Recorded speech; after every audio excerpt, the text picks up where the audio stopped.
Yeah, dude, I'm nervous too. This is my second time doing this, dude. I've got all these badass people lined up, and I'm like, I still don't have any idea what I'm doing. Right. So, all right. So, good morning. This is A Drink with Monty. I'm John Montague, and with me is the man, my brother, Danny Dwyer. Good morning.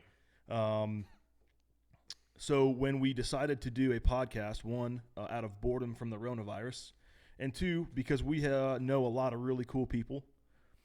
We are not cool people, but we know a lot of really cool people. Does that mean I'm cool? Yeah, dude. Oh, wow. For sure. And always wanted to be cool. yeah, Whoa.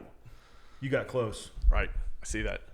So when we started this, we wanted to just sit down and basically have a drink with people. And right now, Danny's drinking a Dasani, and I have coffee because it is 10:38, and to some, it's frowned upon to have a beer at this hour. We'll see where the podcast takes us. So, yeah, Danny, you were one of the first people we thought about, and honestly, it was her idea to have you on and not mine. Damn. I thought of way better people. But she wanted you on here, and dude, because I've known you for a couple years, I really don't know how we met. I'm not sure. Me Probably neither. just from Mutual friends. Yeah, I would think so. And since then, it's right. been love at first sight. So, we'll get started, man, and just tell us your upbringing, dude, and anything you want us to know about you. Okay, well, let's see. I was born in San Francisco, California. Lived there until I was 11. Moved to Baton Rouge, Louisiana, originally so my mom could get her master's degree, and we were going to stay there for 2 years and then return to California. And 2 years came and went, and we loved Louisiana, decided to stay. So fast forward a few years, she met my stepdad after that, I guess in 93 or 94. And we ended up getting relocated to Atlanta in 95. So I've been here for 25 years next month. It's kind of surprising. I've been here longer than anywhere else. So it's kind of It's home. Yeah, it's the home. ATL is It's your home. home, man. It's home. I was the only one that did not want to come here. I think I was kicking and screaming the whole way here, but I'm the only one that's still here, and I wouldn't change it. So Sick. Good deal. Tried to go back to Louisiana, or that was always kind of the plan, and things work out how they do, and here we sit. Yeah. I'm talking to you. I wouldn't be talking to you if I'd have gone back to Louisiana. I know, dude. We wouldn't be friends. Life would not be the same without you, Danny. Well, there's a lot of things that'd be different. So, what made you want to be a fireman? What made you want to make the leap to be a big bad fireman? I guess like every little kid growing up, I wanted to. But my first introduction to it, my mom dated a guy that worked for the city of San Francisco when I was a kid. Big time. Yeah. So I remember going to the firehouse to visit and stuff like that. And that was when I was, 7 or 8, 9 years old. And do you remember that? I mean, do you remember the vibe? Fairly well. Oh yeah, fairly well. And so, I was kind of meandered through high school. I can't say that was definitely. I was kind of headed towards the military originally. And then a good friend of mine's that I went to high school with here, his brother was a volunteer at the time in Paulding County. Okay. And kind of got introduced through Woody and went up to the fire station. Was like, oh, man, this is cool. In Paulding County? Yeah, okay. Yeah. And so it's pretty neat. You guys wear cool stuff, and you get to ride up and down the road and make a bunch of noise. And, I mean, who doesn't want to do that, right? Seriously. So I guess just out of high school, I tested for Cobb initially, and their test at the time was I was like, there's no way I can be a fireman if this is what it's about. Yeah, I took it too. It was very confusing. It was not fun. Lots of pulleys and mechanical advantage and stuff. Yeah. So at any rate, tested with them, didn't get selected right off the bat, and I applied for Cherokee and Marietta and tested about 2 weeks apart, and ended up getting hired by Cherokee in January of 99. And I spent just under 5 years there, and it was a great place. I love it. Love the guys there. Like the area. Yeah. But like most everybody that gets fire engineering and firehouse, and there's my plug for Bobby Halton and those guys. But I was sitting there reading through these magazines, asking my officers, like, what is this? Like, what are these guys doing on a roof with a saw? And I just kind of don't know what that is. Right. Well, I just outgrew it. I really enjoyed it, but I had an itch to be busy. And then now looking back, I'd plus a couple discs in my back and long sleepless nights, but I wouldn't trade it. That seems to be a common thing, man.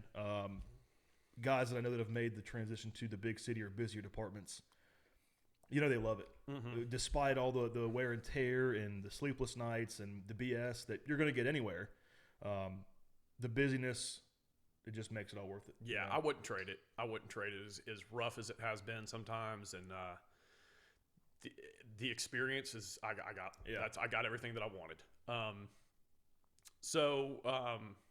I guess in May of 2003, I had a buddy of mine that was like, "Why don't you go to DeKalb?" I was like, let me back up. I'd applied for Atlanta several years in a row. I guess starting about 2000 or 2001, and always did really well on the test and never got selected for some reason. I never really could figure that one out. But so after a few attempts trying to get on with the city at the time, I was bored and I was like, I got to go somewhere busy. And my buddy's like, why don't you go to DeKalb County? And I was like, where is that exactly? Like, I didn't really, they were never on my radar of a department to go to work for. So I applied, got hired. Loved every minute of it. I really enjoyed that place. I'm going to interrupt you and say a saying and see if it rings any bells. Don't do it. The most fun you can have with pants on. With your pants on. That's a good possibility, yeah. Yeah. Maybe a YouTube video that involves you. That thing will not go away. Dude, I've watched it several times. That was 16 years ago, if you can believe that. Time flies, man. Right. Time flies. So, anyway, I had a great time at DeKalb. I ended up working my way over to the heavy rescue. And I had no intentions of leaving. I was loving life. I was 23, 24, 25 years old. Just I was thrilled with it.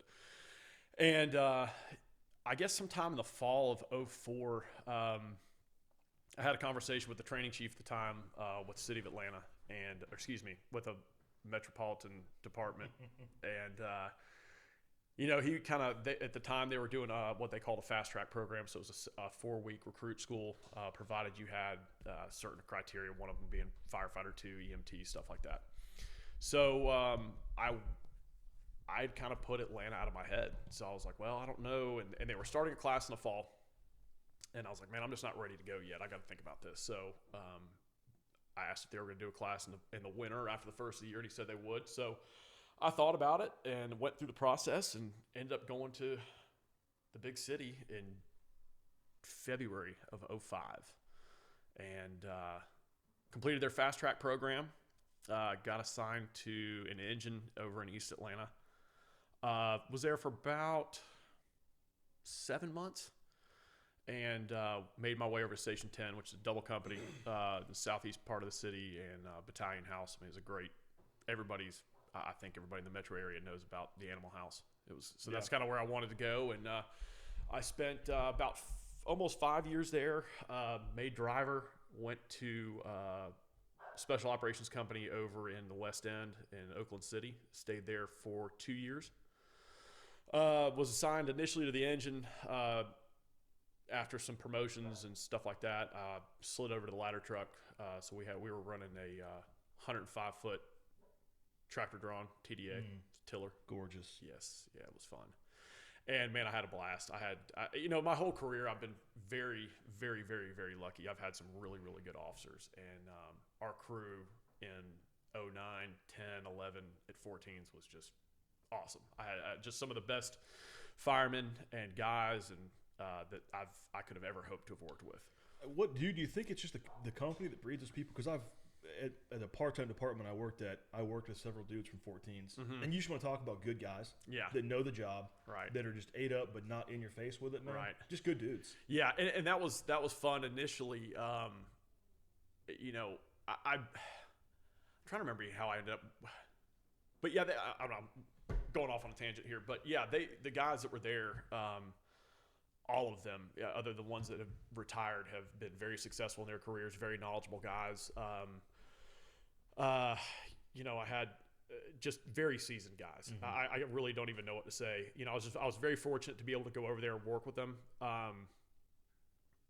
Just some of the best firemen you could have ever hoped to be around. Yeah. Yeah. And a lot of them, at the time, the heavy rescue in the city squad was shut down due to budget stuff. So Company 14, Company 21, and Engine 8 were the special operations. They kind of had everything fanned out across the city. So we were just we were a regular double company doing double company things, and also doing some special operations stuff. And at the time we were kind of the collapse portion. The GSAR rigs were up in Buckhead, and the squad itself, the apparatus, was at Station 8 at the time, which is way northwest Atlanta, out in the middle of kind of nowhere. So yeah, I got some great training. Went to a bunch of fires. Yeah. I mean, it was I hit it just at the right. I say at the right time. Everybody. 22 years later, I've kind of figured out that everybody's has their own heyday, no matter what version it is. Everybody's got their salad days. Sure. And I went there. To me, in the nick of time. I mean, it was a blast. So I spent a couple of years there.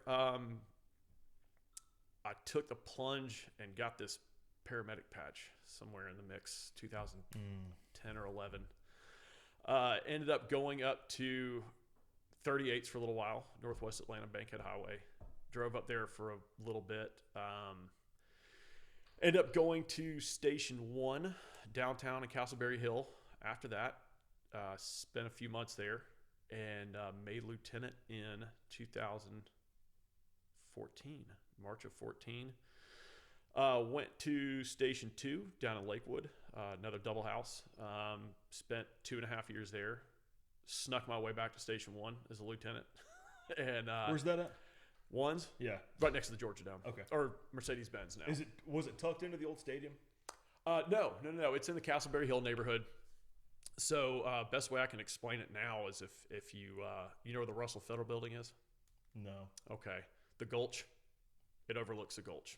Like it's Castleberry Hill is a really neat little, really super cool history-wise, but a tiny little neighborhood that's surrounded by the AU Center, which are all the 3 HBCSUs, I guess that's the Domes. What is it? State Farm Arena now. CNN building, yep. Russell Federal Building. It's the weirdest thing because we had more foot traffic come through there for T-shirts and stuff like that. But it's like you can see the building, but nobody knows really how to get there. So the fact that people just wandered up on that place was kind of funny. But at the time, the engine was turning probably close to 5,000 calls a year. Yeah. It was a lot of fun. It was a blast to drive there. It was a blast as a lieutenant there. When I went back as a lieutenant in 16, I guess fall of 16, again, by the stroke of some kind of luck, had just phenomenal guys. Great captain, great drivers, great firemen. I mean, it's just, again, I've been very lucky and I've had great crews, but we had lightning in a jar for a few months. Yeah. It was crazy. And again, running a bunch of calls. They still get in on a good bit of fire. Of course, you got downtown, which, not a whole lot burns, but you go west over into Vine City, 16's territory. So they went to a bunch of fires with those guys.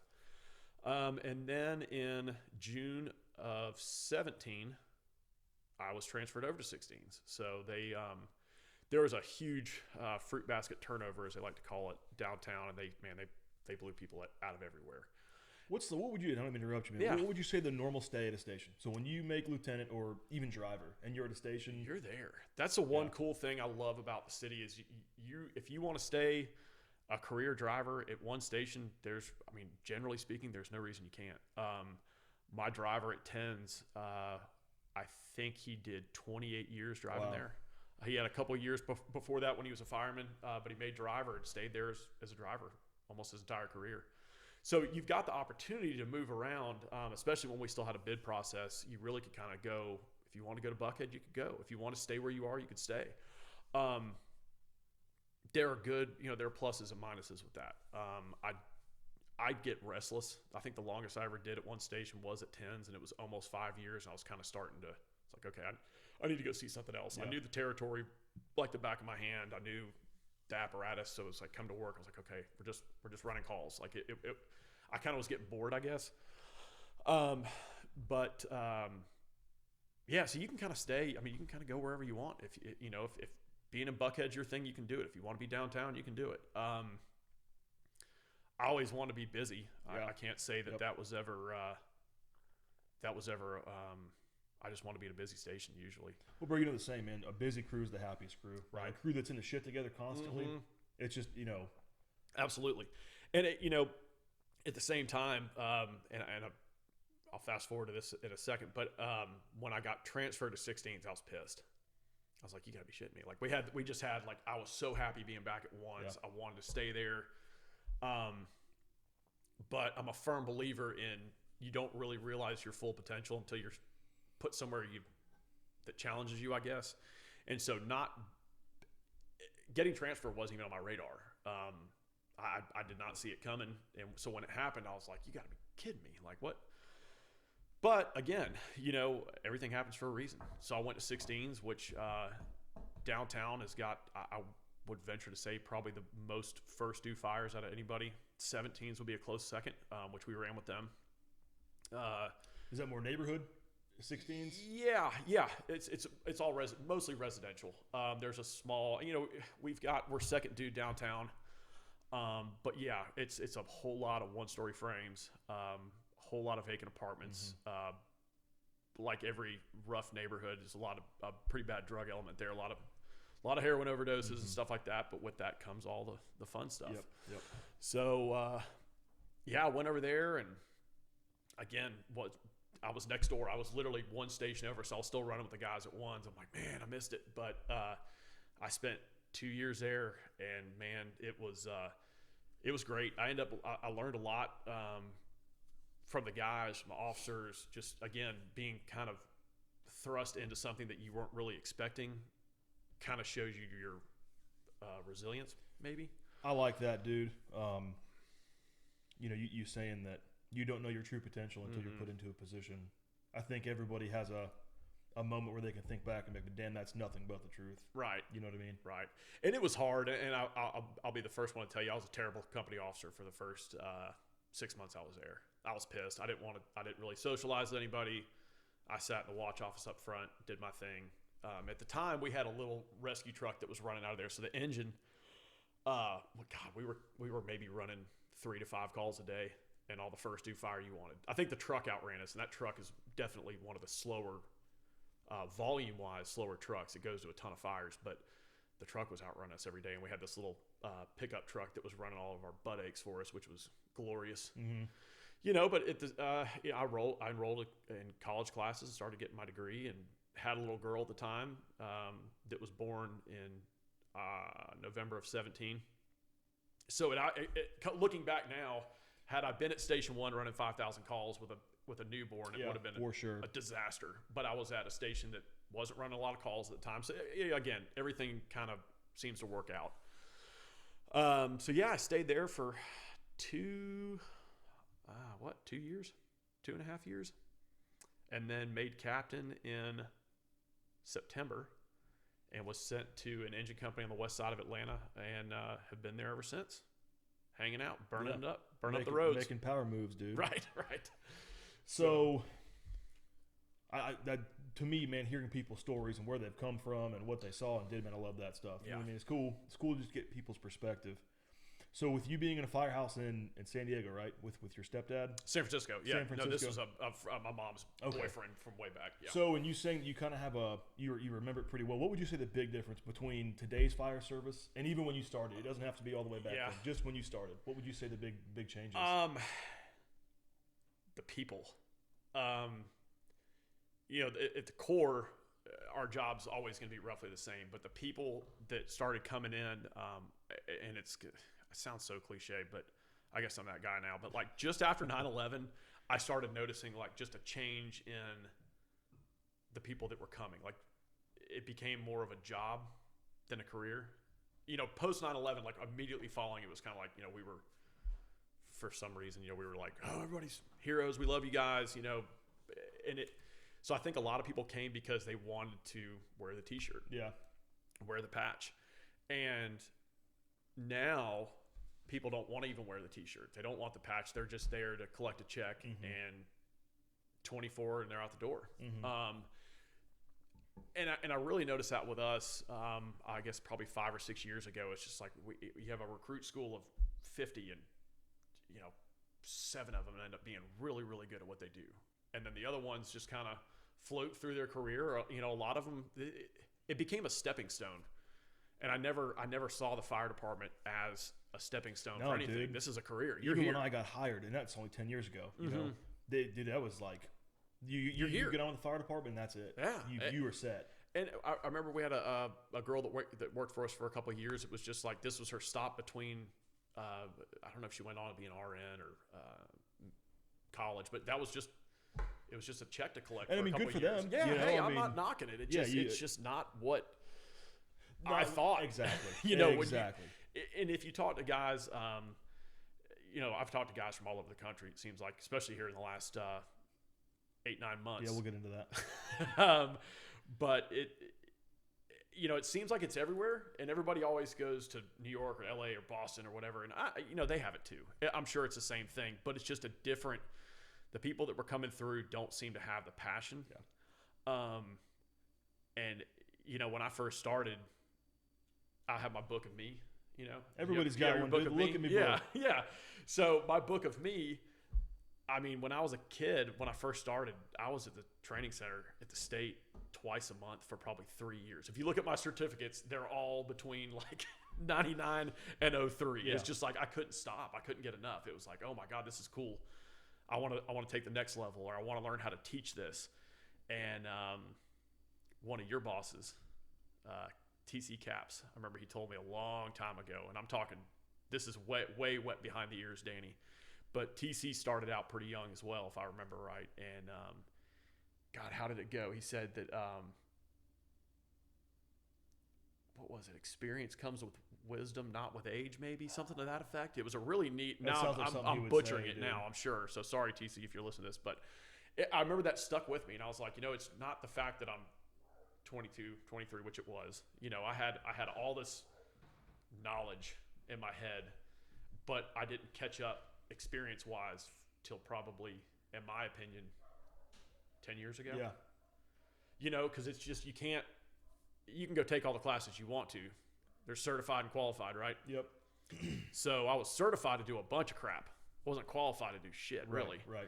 And even you still, can't teach experience, bro. No. And even still, when I made lieutenant in 2014, I had, what was that, 15 years on the job total, and 9 of them downtown. In that organization, you can be a 5-year employee and be eligible for a lieutenant's exam, and you study enough, you pass your number one. You've done nothing with your career. You've done, you just kind of floated through, and that happens sometimes, I guess. But I remember when I made lieutenant, I was like, man, I just now feel like I can make the best decision. I'm not saying I've seen it all, but I've seen enough where I should be able to make the best decision for the guys on the apparatus, and the citizens, of course. But I couldn't imagine doing that with just 5 years. Even in 5 years in a busy company downtown, I couldn't do it. I'm sure I would have, because I didn't know any better, but I just remember thinking, I was like, man, it's an enormous responsibility. And another, again, I've had some I kept pretty good company in my career. And another buddy of mine told me years ago, when he was driving, he was just like, man, you're responsible for everybody on this crew and their families. Like, if you fuck up and wreck the truck and hurt you, that affects her, it affects your kids, it affects your parents. I mean, the ripple effect is huge. So it's no pressure, but I want you to think about that. Right. No pressure at all, but just remember. Yeah. And I've kept that in the back of my head though too. And sometimes, the decision making and all that comes into all those years and classes have eventually, even though again, half the classes I took were 17 to 22 years ago probably, but I still remember them, and they still come into play somewhere. They're filed in that dusty file cabinet in my head somewhere. You get thrusted into the moment, you're like, damn, I remember that. Right. Class I took 15 years ago. Right. Well, and again, we try and I guess probably a lot of people don't even know what a Rolodex is anymore, but you try and throw situations into that Rolodex. Yeah. So at 2:00 in the morning, the way that I see it in my screwed up head is it's just like, yep, bing, pick the one out. I'm like, oh, I do remember this. I remember this from 2003 or whatever. Absolutely, man. So that's kind of, I guess, it all, even though it's, you're all gung-ho, everybody kind of is in the beginning, and we were talking about some people that somehow can still manage that 30 plus years in the business. But eventually you got to slow down a little bit, but you still continuing to learn in some pass form it or on, fashion. man. There you go. And that was kind of they're not going to erect statues for you when you leave. Nobody is. Right. Right. But at the same time, if I can get you to think a certain way that I do, if it's, God, I hope it's the right way to think, right?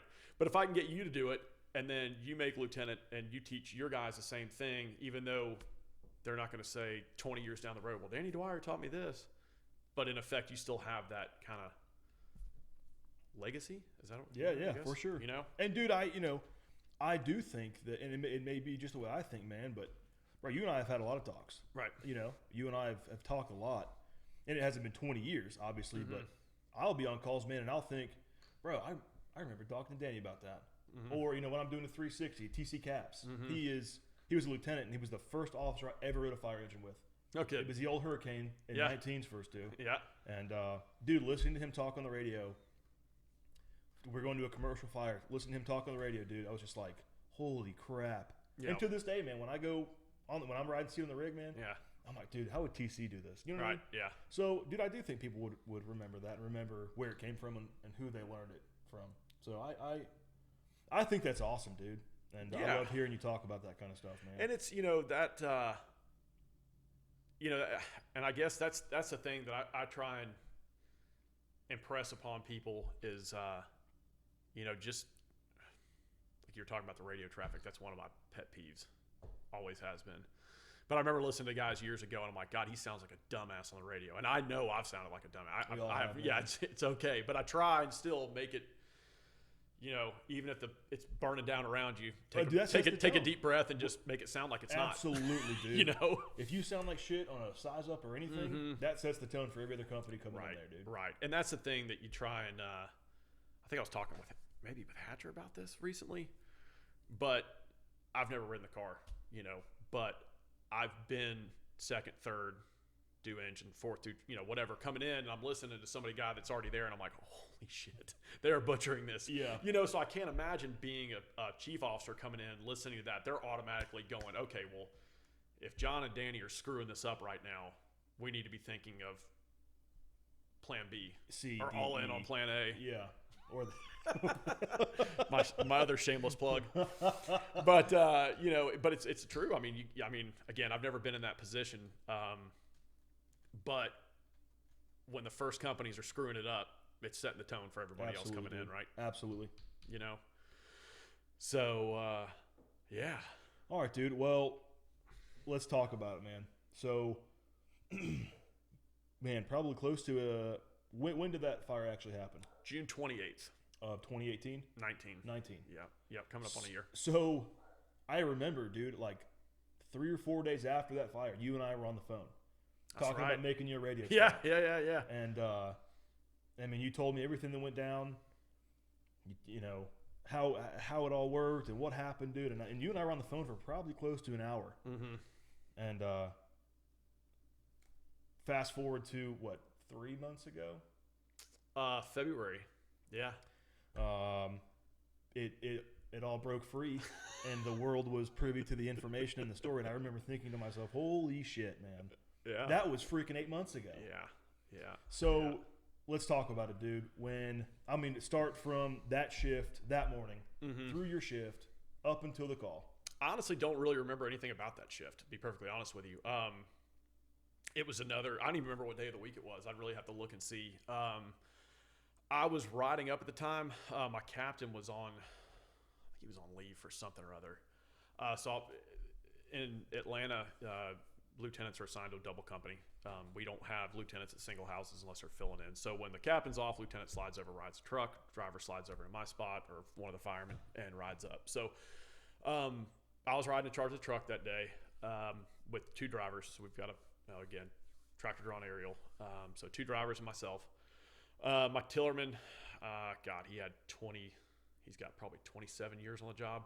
And the last 20 of them have been at the same station at 16. So dude's been around the block a couple Exactly times. what an officer wants. Right, exactly. My front end driver that night had probably 10 years on the job again. So some decent experience. Yeah. No doubt about it. So I want to say it was close to 1 o'clock in the morning. We got banged out for a house fire in like 3 territories over. A place that it was just our truck responded. I think we were the third due truck. But again, not a territory we run into too often. So somebody had to be out.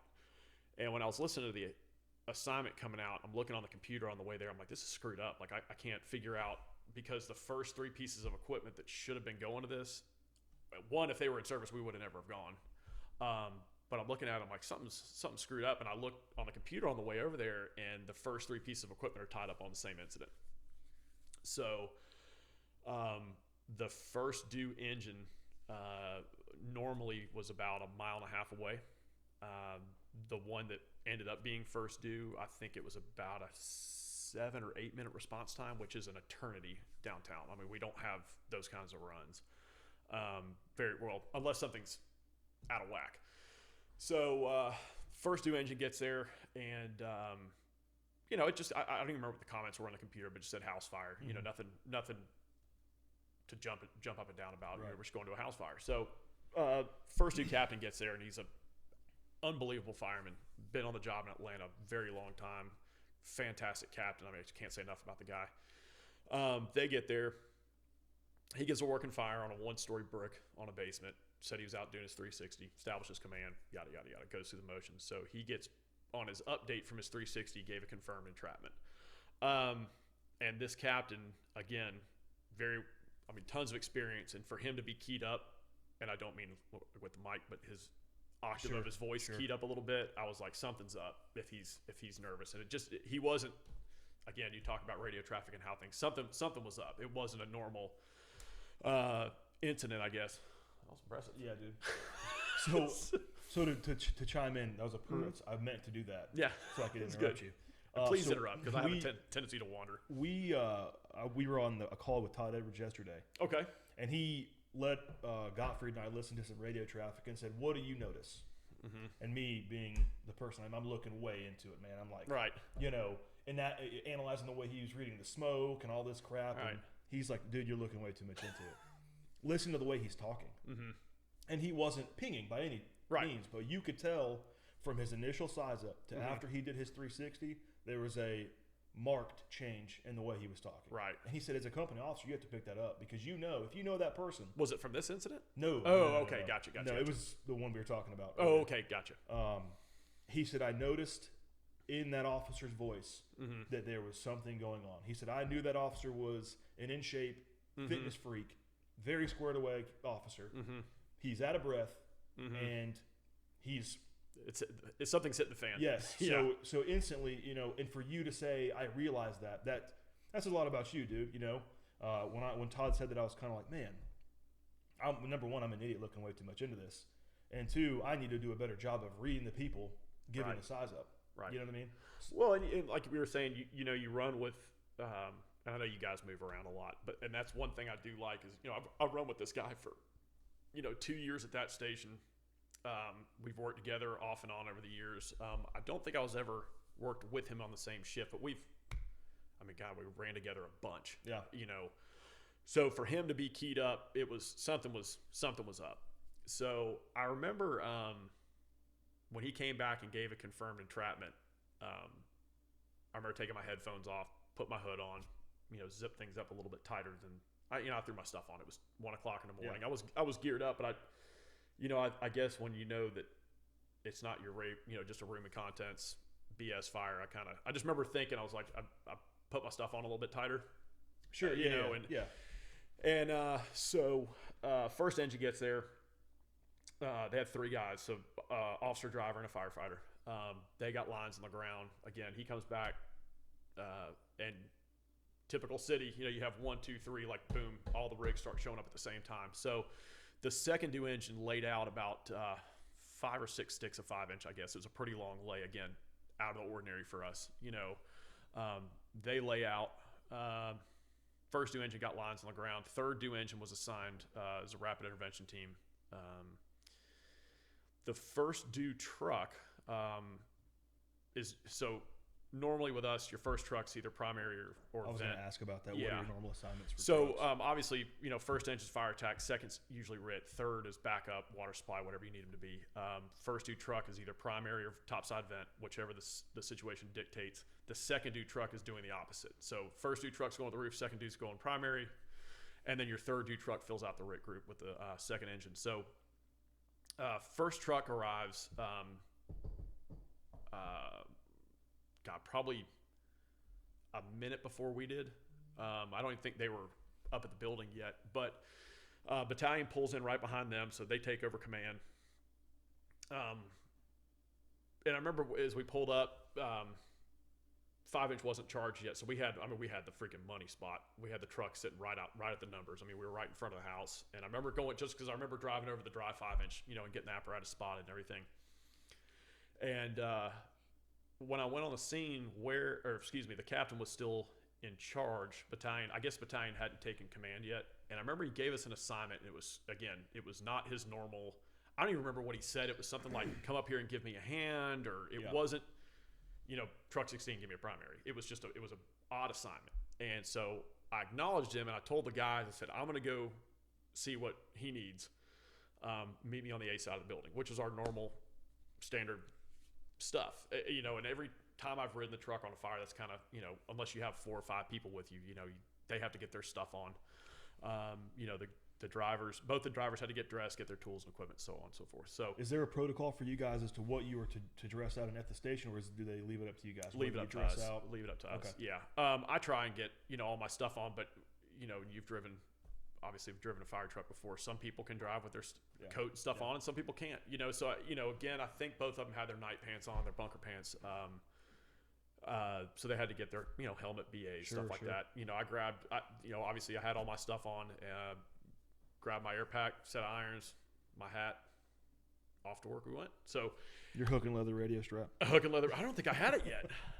I don't think I had it. Oh, I no, didn't you have didn't. it yet. You Yeah, I didn't. didn't have it yet. Damn it. Not ruin that plug. All right. Still a pretty good strap though. But so anyway, went up and had a face to face with the first due captain. The captain and a firefighter from the first due truck were forcing the door. We had burglar bars all the way around, and back up, we had fire blowing out the Bravo Charlie window, first floor. And this is a 60s ranch, 1,300 square foot. Right. Over a single car garage, so you kind of had a grade towards the Delta side. But the Bravo Charlie side were all, one story. And again, everybody, and obviously the video that was seen around the world, I guess. Yeah. No. So it's accurate. It was not, the fire conditions were not what that video depicted at the time on arrival. We had, great smoke conditions for us to make a successful rescue, really. And if anybody's been on a fire on the BC corner of a 1-story frame, you know what the smoke looks like coming out the front. It's not bad. Mm-hmm. We popped the door, had good lift, and I'm 6'4", and I guess we probably had smoke shoulders high. Okay. Not bad. We had 3.5 some odd feet, 4 feet. Plenty of room to duck. Yeah. And so had a face-to-face with the incident commander at the time, still the engine captain, and he's like, I need a search now. We got to confirm entrapment. I was like, hey man, no problem, we got you. At the same time, battalion had taken command, and he gave us, there's a second due truck primary search, and he had the first due truck, I think he had him ladder the building. But in theory, those guys should have had the search, but with again, things were, again, we don't know why we do things at 2 o'clock in the morning sometimes, but that was a decision that was made, and whatever. So we had the engine had a pretty tough lay just because of bushes and stairs, and so when they went to push in, I gave them, I don't know, probably 3 or 4 good pulls of hose. And because of the conditions that we had and the fact that we had a confirmed entrapment, I elected to go in with the engine and start the primary. So they went in and pushed in towards the C side, going down the hallway. And as you look at the front of the building, your A side, you had a living room, So you walked right into like a den living room area. Bravo side was a kitchen or the dining room, and then kitchen on the BC corner, bedroom, kind of down around the D side. So they push in down the hallway. I stepped in the front door, took a knee, wiped my face piece off, picked up the camera, and we had. I mean, I can tell you what the rug looked like. The visibility was spectacular. Yeah. You know, picked up the camera, took a look to see what we had. I'm looking towards the Bravo side from the front door, and saw some fire burning around a cased opening, coming from the C side of the house, which is everything we saw on the outside. This made perfect sense. So the engine had gone in and gone straight. So I was like, well, I'm going to go, go to the fire and search back, right? Yep. So I crawled maybe 12 to 15 feet towards the Bravo side. Saw a fire burn around that case opening. I remember looking down towards the C side and just thinking, man, this is a hell of a fire. They're going to be getting some gravy. Still good visibility. Good visibility, but the C side was burning up real good. And I looked down and victims at my knees. So tried to get out on the radio, couldn't get out because of, we're pretty good about radio traffic. And just everybody's talking, right? So there's assignments being given, there's updates being given from everybody under the sun. Couldn't get out. I was like, screw it. They don't need to know. They'll find out in a second. So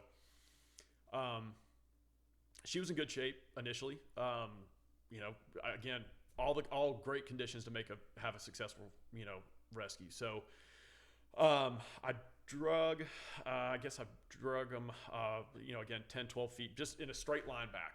But I remember I guess we were probably about 3 feet from where they were located, and conditions just rapidly deteriorated.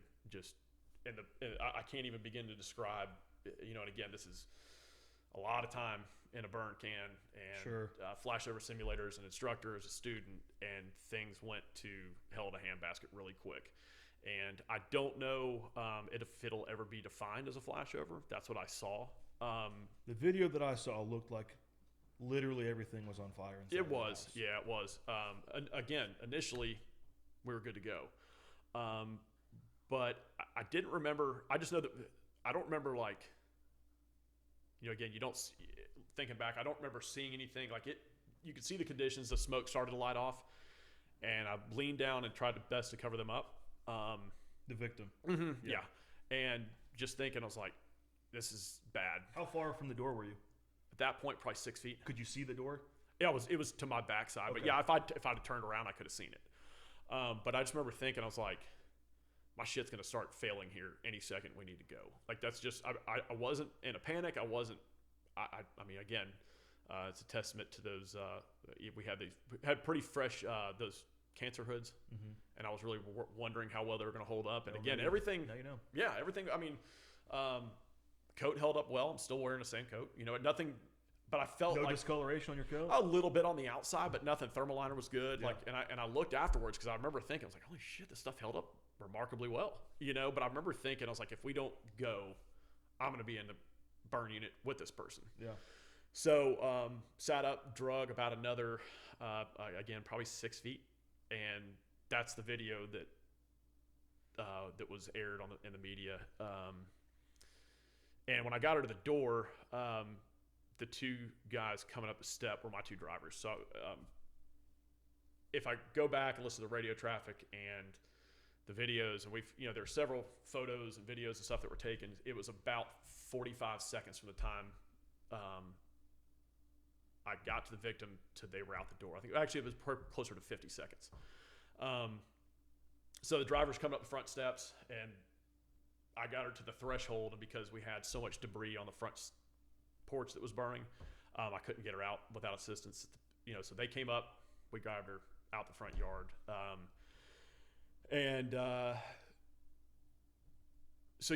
But the thing about it is too, is like when that thing lit off in the video you saw, there's still two guys on an 1 3/4. Yeah.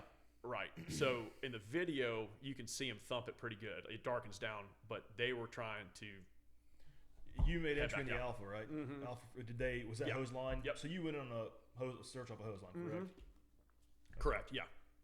And I remember I took.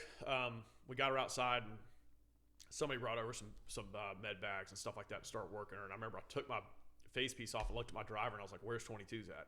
Like where That's the crew you went around the engine." with. And he's like, "What are you talking about?" I was like, "They're still in the building." And it just remember I just remember having a sinking feeling. I remember looking at the house. I'm like, "Fuck! Like this is bad." Yeah. Thankfully, they got their way out, and it's again a testament to a hell of an officer and a very young, but I guess he listened. He and the kid that was on the back, he's been on a couple of years, but he's still pretty fresh. But he listened to his boss. He kept the line open. He didn't shut it down. He didn't drop it. He just kept flowing water. And that's again, we had some really good. I don't even remember what manufacturer it is, but we had some really good combat hose that wasn't 20-year-old inch 3/4. Yeah. And it burned the jacket completely off the hose for about 7 feet of it. So if that had been any other hose, like, I mean, this, you can what if it to death, but it's just like, holy crap. Like when we got out and started packing everything up later and looking at everything, I was like, God almighty, like we're lucky. Yeah. Very lucky. Absolutely. And unfortunately, the victim passed away. They were pronounced in the front yard by the ambulance crew. And we went back to work.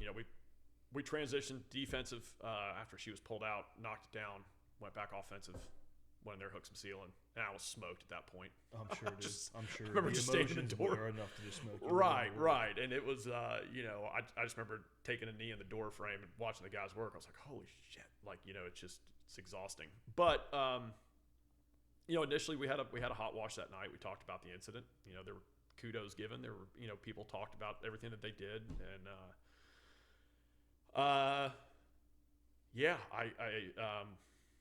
learned a lot. It sounds like. Yeah. And it was it's a testament or whatever you want to call it, but it's, you can do everything right and things still go wrong. Absolutely. On this job, but, I think a lot of good things were done. I think there were some mistakes that were made, but as long as it's recognized and people realize that, the good and the bad and don't do it again or improve upon it. That's the one thing is, after any incident, not even a bad one or a good one or whatever, but you talk about it, you figure out what can be done better. Nobody's perfect. There's not going to be the perfect fire where everything just goes smooth as silk. Everything can be changed, always fixed just a little bit, even if it's just small stuff, so, that, and then obviously there was some stuff done. And, Yep. But like you said, man, there's no such thing as a perfect fire. Right. There's always going to be takeaways, good and bad. And it sounds like, I know you and I have talked. You're going to kind of start doing some teaching. I hope so. On Yeah. this stuff. I hope so. So the big takeaway from that, something that you're going to teach on from this fire, what is it? Honestly, as crazy as it sounds, it's the mental aspect of it. I don't know. I'm not going to say I haven't listened to the radio since then, but I really haven't listened. Thank you. Really haven't listened to the radio since. Paul Gertis, very good friend of mine, union president, turned me on to a podcast that I started listening to, and I was like, man, this is really good. So James Gearing, this is for you, buddy. Yeah, Behind the Shield, yeah, dude. That's my buddy. Listen to him all the time. You on his? I have not. I have not talked to James yet, but we've messaged back and forth. Yeah. But I don't remember which one Paul told me to listen to first, but this incident was obviously before February was a defining moment in my career, I guess you could say, and I caught the news like 2 days later, maybe the next day, and unfortunately, whatever you want to call it, this isn't the first person that's been assisted pull out of a house fire. I hope it's the last, but you never know. Sure. But this one just kind of bothered me a little bit more than most. And whoa, you did it again. And so I started doing, listening to the podcast and kind of diving into the why, the mental side of it. I was this one bothered me a lot more than normal. And I don't know why, but I think like after months and months and months and lots of reading and books and I think everybody's kind of got like a cup is the best way I can describe it. And I may be I may have heard this somewhere else, but that's the best way I can describe is you run enough bad calls or just stuff in general that your cup fills up. Absolutely, it's kind of like it just sloshed a little bit. Yep. And that one was my slosh. And I'm fine. I'm good. I guess I'm good. I'm good now. But really, I couldn't figure out why it bothered me so much. So I kind of started just reading and listening to a lot more stuff. His podcasts are really good. Lee Forstner was a unbelievable podcast to listen to. Travis Howes. Yeah, dude, that was a good one. Yeah, that was. I sent him a message on Facebook after, and I said, I don't think I've laughed as hard or cried as much during one podcast.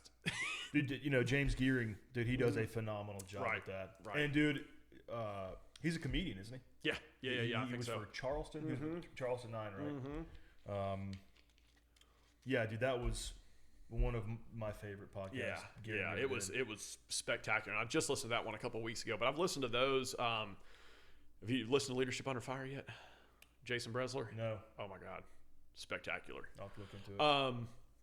So he's a fireman up in New York and Marine Corps officer, Naval Academy grad.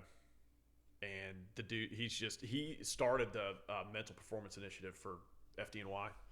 And they do I actually saw him at FDIC, I guess, in 2014, and took a class he did called Making Yourself Hard to Kill on the Fire Ground. It was really good class. And then he started a podcast a while back, and just really good stuff. The guests he has on there, everything from sports coaches to these two guys, I think they were brothers that were like Division I lacrosse players, to senior guys off truck companies in New York, to doctors, to I was listening to one on the way here.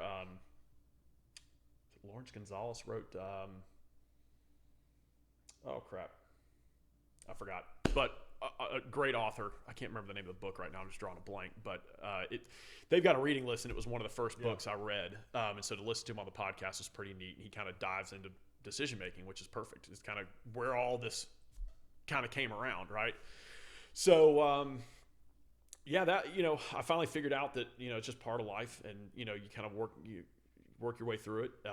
But again, the big the takeaway, I guess, is the decision making. It's just kind of like why did I was talking to a buddy right after this, and he was like, "Holy shit!" Like I was telling him about the fire, and he's like, "Man, I don't know that I would have made that decision." And I was like, "I don't know that I would have made it." Exactly. If Dude, it happens I've had again that in an hour. conversation with so many people, man. Right. Like it's easy for you and I to sit here and say, at this comfy table with Dasani water and delicious coffee, that I would do exactly what Danny did. Yeah. But you don't freaking know. I don't know that I would do. It wasn't a decision that was made. It wasn't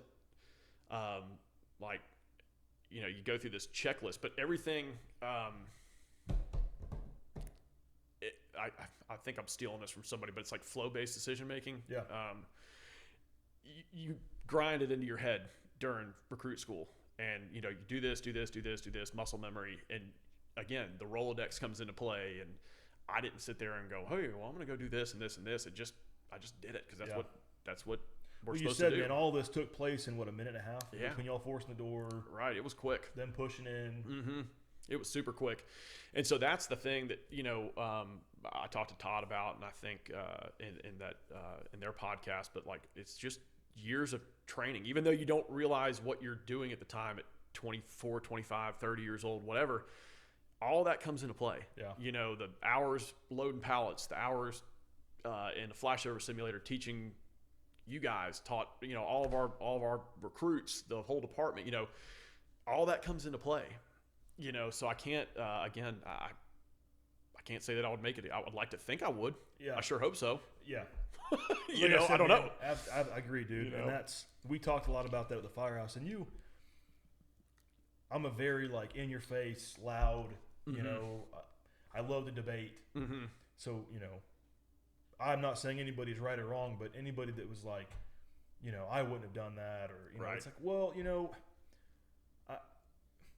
I think we owe it to the people to do that. Well, and that's the thing that the comment that was made. This is the call. And again, I hate sounding cliche, and I feel like but this is the one that you train for over and over, and well, that's not cliche, bro. That's a fact. Right. You lay your on the chopping block. Yeah, dude. This is time to shit or get off the pot and see what you're, and at the end of the day, this person was a tax-paying citizen of the city of Atlanta for 70-something years. That's who we're supposed to go. That's what you're supposed to do. And, given the best conditions, and obviously if everything's favorable, which it was initially, and things change, everything's kind of always in motion. And, that one didn't have the best outcome in the world, but, sometimes they do, sometimes they don't. Yeah. But you got to, that's what we signed. Again, very cliche, but this is what we all signed up for. We said we were going to put ourselves between the bad stuff and the people we're there to look after. Yep, and, absolutely. That sounds so. Well, dude, I mean, silly, but given the circumstances, man, you couldn't say it any better. Right. I think that the way you're saying and what you're saying is 110% true. Right. So, moving forward in your career, and I'm sure that you have had a ton of outpouring from the community, the fire service community. Oh my God, yeah. Sorry if I haven't gotten your friend request on Facebook yet. I think there's like a mystery inbox somewhere with like 200 of them I haven't hit yet. But Danny's reached the public figure status on Facebook, and he's going to have to open up a second account to accommodate the new friend requests. Ever since this happened, he ignores my phone calls. Right? Yeah, throw him a voicemail. Throw him a voicemail. No, man. So what has changed for you? Since all this went down. Initially it was kind of obviously this was beyond overwhelming and not what we were expecting when the decision was made to go to the media with it. I don't think myself or Paul had any idea where this was going to go. I mean, 3 days later, the dude's on Fox News. Yeah, I was just like, oh my God, like we just had no. And it hit I was on shift that day, and it got to the media at like 6 o'clock maybe, and by 9 o'clock I was like, oh boy. And then overnight, and then that was just paled in comparison to the following weeks after this. But the one, and I don't know who it was, but there was a young firefighter that sent me a message on Facebook and was like, "Hey man, thanks." And I got a handful of those, but the one this one was cool, and I want to say he was somewhere in Arkansas, like a smaller department. He goes, our department's changing the way we search and how we search because of this incident. And I was like, okay, that's cool. Like I didn't. I'm loud and boisterous, I guess you could say, but right. But I wasn't prepared for all this. Like that's not who I am, But I just tried to manage it the best that I could. But there were some of the outpouring was unbelievable. I got messages from people in Canada and all over the country, from small departments to big departments to my uncle and has lived in France, I think, since 1978. I got a French article my aunt sent me. It's like, holy shit. Yeah. You're big time when you get articles in France. Right. But I was just like, oh my, this wasn't what I was expecting at all. So it was kind of overwhelming in the beginning. It wasn't kind of overwhelming. It was unbelievably overwhelming. The phone calls, and my wife had to turn off all my notifications on every one of my social media things because my phone was just ding, ding, ding. I called you a couple days after the media broke, and you surprisingly took my phone call. And I remember we actually had to hang up 3 or 4 times. Right. Because you were just... And, some of it was attorneys, some of it was Paul, and, I mean, Inside Edition reached out. All these people, I'm like, holy, this dude, this isn't... not what this is about, but I did I had some really good conversations with some really cool people I have yet to meet that reached out, that were friends of friends kind of thing, or and I mean, it was just, I've got a really cool collection of challenge coins now, which is kind of cool. You got a Fool's coin? I do have a Fool's coin. That's probably the coolest one. It is. It's a very good looking coin. Well, so thank you for sharing that, man. From my perspective, I haven't heard your side of the story really anywhere. You know what I mean? It's just been the media and clips on Facebook and Instagram and social media. So it's good, and I hope listeners do sit down and really hear your side of the story. Right. You know what I mean? Right. So moving forward from all this, man, we'll kind of change gears off of this heavy topic. Right. So if you could go back if Danny Dwyer today could go back and tell Danny Dwyer as a rookie one thing, what would it be? Keep your mouth shut. Dude, so I posted that on social media, man, and that is like the number one answer everybody. You put it very polite. And most people are like, shut your fucking mouth. Right. The two, and one of them I actually just saw, Chris Wessels just retired from the city as an assistant chief, very good friend of mine. And there's a rookie on the A shift at ones that he said, take a rookie photo. And I don't think I've got one. I've got my, the yearbook photos, but like the buff photo. You're sitting on the front bumper of the rig, take a picture, dude. and then 30 years later, you get to go back and take the same one and see how much things change. So that's one thing. Another one that I really wish I'd done is keep a journal. All the fires you go to, take as many pictures as you can. Like when I started, we all had disposable cameras in our pockets. Yeah. So, but now, I still have them all on my iPhone and stuff like that, but they're not printed off anymore, which is kind of weird. It's just where we are as a society, I guess. But, write a journal. Keep your journal of your fires. I've got the ones that went sideways. I always would go back and just write down what I remember from that. But write them all down. Yeah. I mean, that's one thing for sure. And then, of course, like you said, man, just keep your head in the game. Keep your mouth shut. Take the cotton out of your ears. Stick it in your mouth.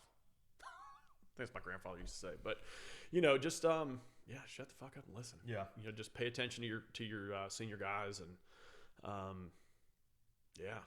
hold on. It's a long ride.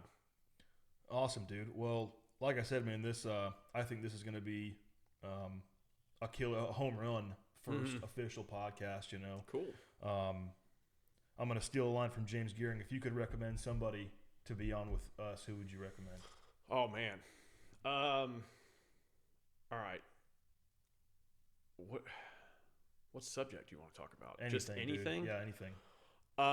Realistic, because I'm a nobody. Yeah, Chief Joe Talbert was a deputy chief in Atlanta, retired as an AC, was my assistant chief on C shift when I got hired on, and he retired within months. But the guy's third or fourth generation Atlanta Fire. Wow.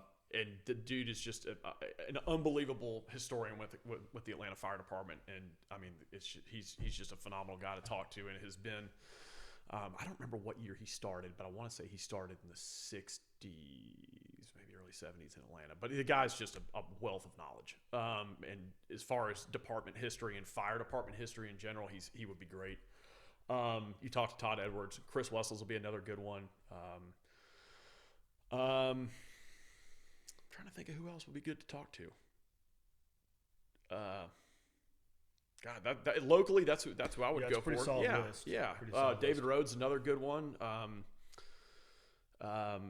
Geez, I'd have to sit down and think. Yeah. But I mean, there's no shortage of I'm finding interesting, that, dude. Interesting There's a lot of people. really freaking cool people around. Yeah. And the thing is, too, is you can kind of dive down whatever rabbit hole you want to. If you want to do stuff about fire department history and about specifically, and again, I'm partial to the city, but Talbert would be great. And he's that guy's been down the road. He's been to a handful of fires, right? Todd, Rhodes, Wessels, all of them incident command wise and decision making. And I can't say enough about those guys for that side of it. If you want to dive into special operations, you can get that way. You can just do, career firemen and stuff like that. I mean, so when Molly and I sit down to decide how we were going to do this and what avenue we were going to take, at first in my head, it was all about fire department. But dude, I don't want to pigeonhole this, dude, because, she knows so many people. And, I think I know a lot of cool people. Like, you're like probably the coolest person I know, which doesn't say a lot about you. You need to get out more. You really got to get out more. But, dude, I just think that, we want to talk to everybody, man. Yeah. You know what I mean? So, well, dude, thank you so much. Legit, as we're telling the story, I was kind of shaking, man, getting a little pumped you up. and me both. But thank you for sharing, dude. I hope I know there's a lot of takeaways from that. I know people are going to listen to this. And we'll close out if you don't have anything else you want to add. No, man, thank you. Thank you, I appreciate it. Appreciate I feel very special with headphones and a dude, microphone this is in front official, of me. right? Yeah, when this stuff's brought to your house, you have to do a podcast. You can't not. You have to. So. You have to. All right, well, thank you, everybody. Hopefully you guys will find us on YouTube. That's where we're going to start this. I sound like such a loser saying this, but subscribe to our channel. I know, dude. I know, man. But share it. Yeah. with everybody. Thanks. We'll get you on the next one. See ya.